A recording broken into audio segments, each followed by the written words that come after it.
One of the things, as we know, when Allah subhanahu wa ta'ala started the creation, He told the angels, I will put a successor on earth. And they said to Allah, you know, why a successor when we worship you? And He said, I know what you do not know. And this progress and the human ability and spirit to grow and, you know, progress, this is what's man's mission on earth. It's not just a worship, it's a contribution and doing. It's absolutely true. Apparently, if we read the Quran as our source of an understanding of the God, the real purpose is the advancement of the intellect, of the mind, and that because of course the Quran, for example, I believe in the Quran, right, as a Muslim, but I also believe in the other scriptures, the Bible, for example, the Torah. But this is the newest scripture. This is the newest revelation. Yes, this is the one, revelation. the final one. This is the one that everybody has to know about. Yes. Every Hindu, every Sikh, every Jew, every Christian, every Muslim, every non-Muslim, every atheist has to know. It's the newest, latest.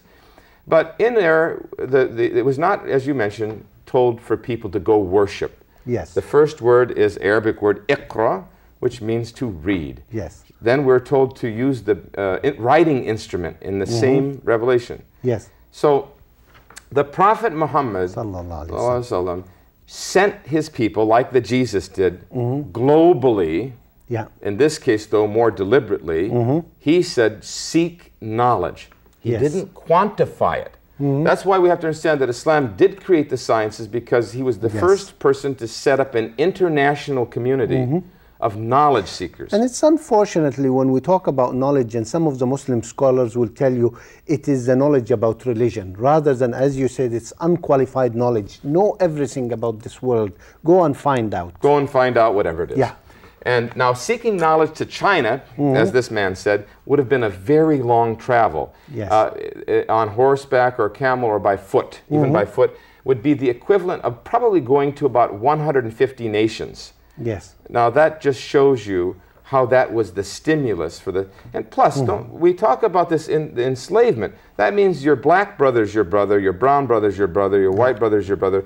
There was a study done by Western scholars on who wrote the books. Who wrote the books by the Islamic people in astronomy, in physiology, in anatomy, in medicine, in pharmacy, in physics. But do these books exist today? The books exist. And are they used as references? The books exist, and the British Library has the biggest amount in secret file. The books exist in Timbuktu. They've just unearthed a group. They exist in the Ottoman in Turkey. They do exist, but don't forget, most of them were destroyed by the Vikings, the Crusaders, the Mongols. 95% were destroyed, but still, they exist. But just so we can get a perspective, 95% of the books were written by non-Arabs, the books on the sciences. Egyptians, Afghans, Persians, white Greeks, Europeans who had become Muslims, Africans. We'll have to go for a break here. It's an interesting topic. Please stand by.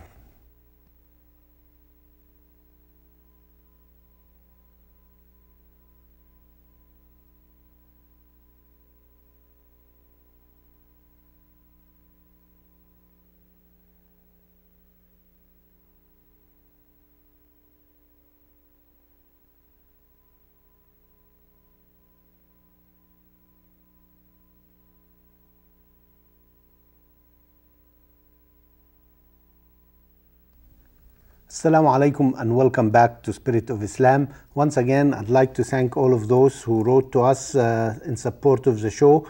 I'd like to remind you, if you enjoy this show, please visit our website and donate to keep this show going. Today we're talking about Muslims' contribution to civilization. As I mentioned earlier, it is very misunderstood that we are, as humans, are here on earth to worship God. And a lot of the scholars misunderstanding say the worship is in praying and fasting all the time. And this is a total misunderstanding. The best way to worship God is to use the skills and abilities He gives you to be the best at what you can be. To be the best doctor, the best engineer, the best astronomist, the best musician, the best at what you can do. And that's what we're talking today with our guest, Dr. Kaasem Khaleel.